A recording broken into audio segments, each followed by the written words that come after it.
Argentina ahora con los cambios da un poco de... Tuvo que girar, claro, le pide el Guti. Lo tenía que dar el Guti, se reservando. Nos van a quedar 17 minutos. El lateral para Julián Messi. La tira más alto frente a la marca. Primero Begay. Después Spence. El lateral se la para Inglaterra. El escabel se llama. Dice González que se arriba un poco más. Asociarse con la mitad de la cancha.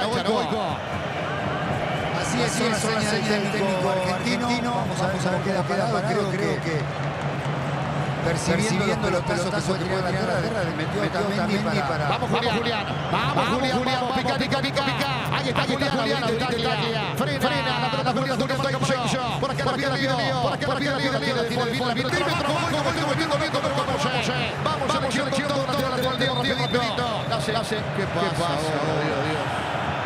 ¿Qué pasa ahora, Dios? Estoy revisando algo, dice el árbitro.